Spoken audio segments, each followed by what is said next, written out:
दोस्तों नमस्कार।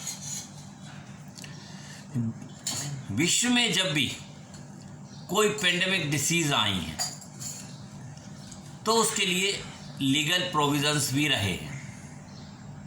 मैं Atul Sharma, district prosecution officer, कोविड-19 के संबंध में जो लीगल प्रोविजंस हैं उनके डिस्कशन के लिए आपके समक्ष उपस्थित हूँ। दोस्तों, वर्तमान में जो कोविड-19 डिसीज़ चल रही है जिससे संपूर्ण विश्व हलाकान है, उस संबंध में भारत देश में डिजास्टर मैनेजमेंट एक्ट 2005 लागू है, जो अधिनियम पहले से था। फिर भी फर्स्ट लॉकडाउन जब हुआ था तो तब 24 मार्च 2020 को सेंट्रल गवर्नमेंट के द्वारा एक नोटिफिकेशन करके डिजास्टर मैनेजमेंट एक्ट 2005 को लागू किया था, जिसे हम चर्चा में DMA 2005 के नाम से भी संबोधित करेंगे। दोस्तों, डिजास्टर मैनेजमेंट एक्ट, जैसा मैं पहले बोल चुका हूँ, आपदाओं से निपटने के लिए कोई ना कोई लीगल प्रोविजंस होते हैं और कोविड-19 से निपटने के लिए डिजास्टर मैनेजमेंट एक्ट है। डिजास्टर मैनेजमेंट एक्ट की संपूर्ण चर्चा मैं आपके सामने नहीं करूँगा। कुछ लीगल प्रोविजंस हैं जो ज़रूरी हैं, उनके बारे में मैं चर्चा करता हूँ। दोस्तों, section 3, section 14 and section 25 disaster management act 2005 के सेक्शन 3 राष्ट्रीय आपदा प्रबंधन प्राधिकरण के संबंध में बताता है, एज वेल एज सेक्शन 14 राज्य आपदा प्रबंधन प्राधिकरण के संबंध में बताता है और सेक्शन 25 जिला आपदा प्रबंधन प्राधिकरण के संबंध में बताता है। देखते हैं इनके प्रोविजंस, देखते हैं। सेक्शन 3 राष्ट्रीय आपदा प्रबंधन प्राधिकरण, इसका प्रेसिडेंट पदेन प्रधानमंत्री होते हैं और इसमें मैक्सिमम 9 मेंबर्स होते हैं।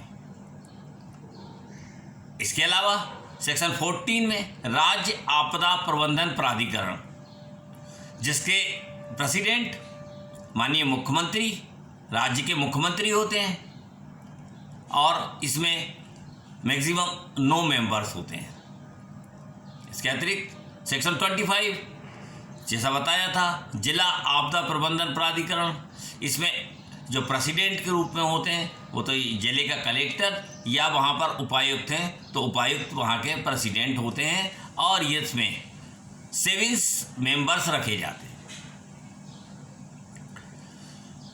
ये मेंबर्स के बारे में थोड़ी सी हम चर्चा कर लें। जिला आपदा प्रबंधन में कि मेंबर्स कौन कौन होंगे। प्रेसिडेंट तो कलेक्टर या अगर वहाँ पे उपायुक्त पदस्थ है तो उपायुक्त होंगे। इसके अतिरिक्त स्थानीय प्राधिकारी का निर्वाचित प्रतिनिधि पदेन सह अध्यक्ष होगा और अगर वह ट्राइबल एरिया है तो संविधान की 6वीं अनुसूची में वर्णित ट्राइबल एरिया में स्वशासी जिले की जिला परिषद का मुख्य कार्यपालक सदस्य पदेन सह अध्यक्ष होगा। इसके अतिरिक्त मेंबर्स में देखें तो जिला प्राधिकरण का मुख्य कार्यपालन अधिकारी पदेन सदस्य होगा। इसके अतिरिक्त जिले का SP पदेन सदस्य होंगे। CMO चीफ मेडिकल ऑफिसर पदेन सदस्य होंगे। 2 या मैक्सिमम 2 जिला स्तर के अधिकारी जिन्हें राज्य सरकार नियुक्त करे वो इसके मेंबर्स होंगे। राष्ट्रीय प्राधिकरण, राज्य प्राधिकरण, जिला प्राधिकरण पेंडेमिक डिसीज से निपटने के लिए, उसे कंट्रोल करने के लिए कुछ दिशा निर्देश जारी करते हैं, कुछ गाइडलाइंस जारी करते हैं, जिनका पालन करना हमें, आपको संपूर्ण देश को आवश्यक होता है। इन प्रोविजंस का यदि हम वायलेशन करते हैं तो उसके लिए दंड का प्रोविज़न है, पेनल सेक्शन है। जैसा कि आपने सुना होगा कि देश में लॉकडाउन चल रहा है।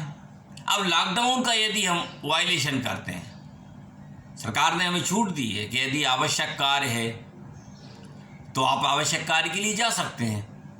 विभिन्न सेक्टर में अलग अलग समय पर छूट दी गई है कि आप वहाँ पर निकल सकते हैं। मेडिकल सुविधाओं के लिए किसी के लिए नहीं कहा गया कि आप घर में रुकें। अगर मेडिकल आपको आवश्यकता है, चिकित्सीय आवश्यकता है तो आप जा सकते हैं, लेकिन हम बिना वजह, बिना मतलब के ना निकले, ये हमारा कर्तव्य है। लेकिन हमारे दोस्त, हमारे भाई किन्हीं गलतियों के तहत बिना कारण के घर से बाहर निकल जाते हैं और ऐसी परिस्थिति में लॉकडाउन का वायलेशन होता है तो मजबूरी में पेनल सेक्शन प्रयोग करना पड़ते हैं। दोस्तों आगे देखते हैं सेक्शन 55।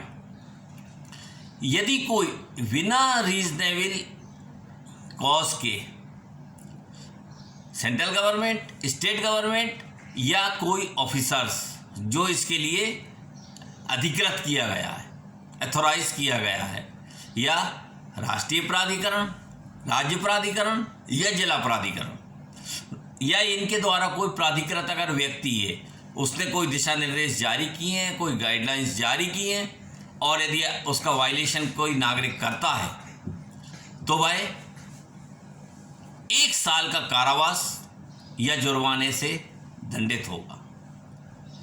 और इसी उसमें दिशा निर्देश के पालन ना करने में यदि कोई संपत्ति की क्षति होती है तो यह कारावास, यह दंड बढ़कर 2 साल हो जाता है और जुर्माना। आगे देखें राहत। राहत बड़ा महत्वपूर्ण शब्द है। इस समय में देश में विभिन्न सरकारें, विभिन्न राज्य की सरकारें, केंद्रीय सरकार राहत प्रोवाइड कर रही है जिनके लिए आवश्यकता है, चाहे वो खाने की हो, रहने की हो, जीवन जीने के लिए राहत प्रदान कर रही है। लेकिन इस राहत का यदि कोई व्यक्ति मिथ्या दावा करता है कि उसे राहत की आवश्यकता है और ये समझ में आता है कि उसका दावा झूठा है, गलत है, तो फिर निश्चित रूप से केंद्र सरकार, राज्य सरकार या राष्ट्रीय, राज्य या जिला प्राधिकरण ने यदि राहत देने के लिए जो बातें कही हैं और उनका मिथ्या रूप से लाभ उठाता है तो फिर 2 वर्ष का कारावास एवं जुर्माना से वह दंडित होगा। इसके अलावा दोस्तों सेक्शन 53 डिजास्टर मैनेजमेंट एक्ट 2005 आपदा की आशंका या आपदा में राहत पहुंचाने हेतु कोई धन, कोई वस्तु या कोई सामग्री यदि किसी व्यक्ति को दे दी है कि इनको पब्लिक में प्रोवाइड करना है, लोगों को देना है, और यदि वह उसका दुरुपयोग कर देता है या अपने प्रयोजन के लिए यूज़ कर लेता है तो हम निश्चित रूप से दंडित होना चाहिए, दंडित करेंगे। और डिजास्टर मैनेजमेंट एक्ट 2005 2 साल के कारावास और जुर्माने से दंडित करने का प्रावधान रखता है। दोस्तों यहाँ एक चर्चा शेयर करना चाहूँगा कि अप्रैल माह में सोशल मीडिया पे एक मैसेज चला था कि कोविड-19 के संबंध में कोई भी भ्रामक, अप्रमाणित जानकारी नहीं देना चाहिए, अदरवाइज इसमें दंड का प्रोविज़न है। आपने भी देखा, मैंने भी देखा। इस संबंध में डिजास्टर मैनेजमेंट एक्ट 2005 की सेक्शन 54 में प्रोविज़न से कि अगर कोई आपदा या उसकी गंभीरता या उसके परिणाम के संबंध में आतंकित करने वाली मिथ्या सूचना या चेतावनी शेयर करता है, भेजता है, चाहे किसी भी रूप में हो, तो डिजास्टर मैनेजमेंट एक्ट 2005 1 वर्ष के कारावास या जुर्माने का प्रोविजंस करता है। दोस्तों अभी यहाँ एक महत्वपूर्ण बात सामने आती है।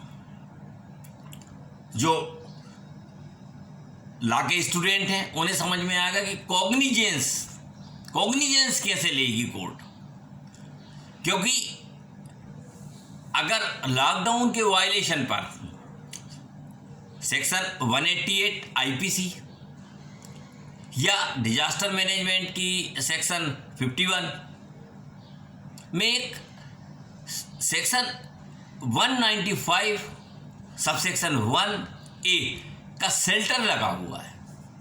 शेल्टर यह है कि जिसके आदेश का वायलेशन हुआ है, जिस पब्लिक सर्वेंट के आदेश का वायलेशन हुआ है, उसकी कंप्लेंट लगाने पर ही न्यायालय के द्वारा कॉग्निजेंस लिया जाएगा। ठीक है, जिले का प्राधिकारी या कलेक्टर अगर कोई आदेश जारी करता है, उसका वायलेशन होता है, तो कलेक्टर की कंप्लेंट के साथ यदि हम कोर्ट में परिवाद प्रस्तुत करेंगे, कंप्लेंट प्रस्तुत करेंगे, कोर्ट संज्ञान ले लेगी। उसी तरीके से डीएमए 2005 के तहत यदि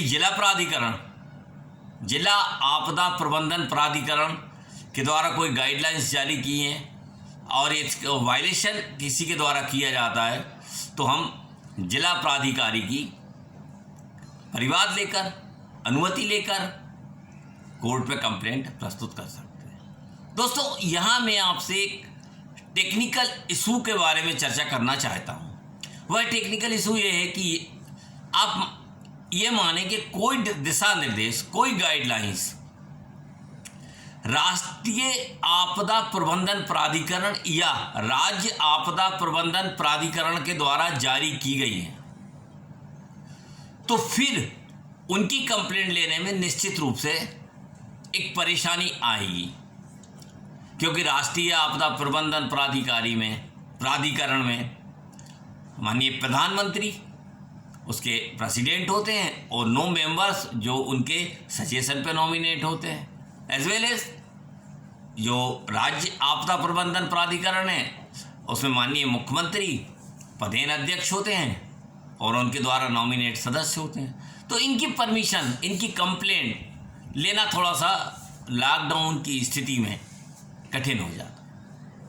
तो माननीय मध्य प्रदेश उच्च न्यायालय ने इसका एक सॉल्यूशन एक केस के माध्यम से दिया कि जो गाइडलाइंस डिस्ट्रिक्ट अथॉरिटी द्वारा जारी की हैं तो उनसे तो हम कंप्लेंट ले लेंगे, लेकिन जो राष्ट्रीय प्राधिकरण या राज्य प्राधिकरण द्वारा यदि कोई दिशा निर्देश जारी किए हैं तो जिला प्राधिकारी द्वारा उसको सील एंड साइन से जारी कर दे, तो वह जिला प्राधिकारी का आदेश हो जाएगा और उसका यदि कोई वायलेशन होता है तो उनकी कंप्लेंट प्राप्त करके हम न्यायालय में परिवाद प्रस्तुत कर सकते हैं और कोर्ट आसानी से संज्ञान ले सकता है। ये संज्ञान के संबंध में है। दोस्तों, इसमें एक महत्वपूर्ण सेक्शन है, सेक्शन 56। वह कहता है कि कोई अधिकारी जिस पर कर्तव्य अधिरोपित किया गया है कि वह यह कार्य पेंडेमिक डिसीज से निपटने के लिए करेगा, यदि वह उसकी उपेक्षा करता है, इनकार करता है, तो निश्चित रूप से दंड का भागी होगा। किंतु इसमें एक प्रोविजो है, यदि उसने अपने वरिष्ठ अधिकारी से एम्प्लॉयड रूप से सहमति प्राप्त कर ली है, डायरेक्ट या एम्प्लॉयड रूप से अगर सहमति प्राप्त कर ली, प्रत्यक्ष या अप्रत्यक्ष रूप से अगर सहमति प्राप्त कर ली है, तो फिर वह इस दंड से बच सकता है। इसके अलावा सेक्शन 55 और इसी तारतम्य में महत्वपूर्ण है कि जहां इस अधिनियम के तहत कोई अपराध किसी विभाग के द्वारा किया जाता है तो नेचुरली विभाग अध्यक्ष उसका जिम्मेदार होगा और दंड का भागी होगा। कब तक?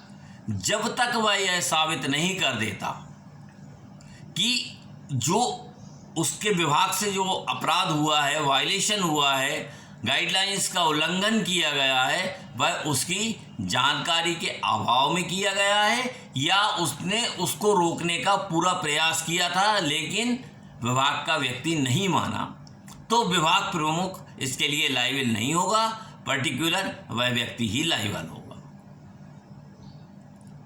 दोस्तों, ये थे लीगल प्रोविज़न आपदाओं से निपटने के लिए, पेंडेमिक डिसीज से निपटने के लिए प्रोविजंस जो भारत में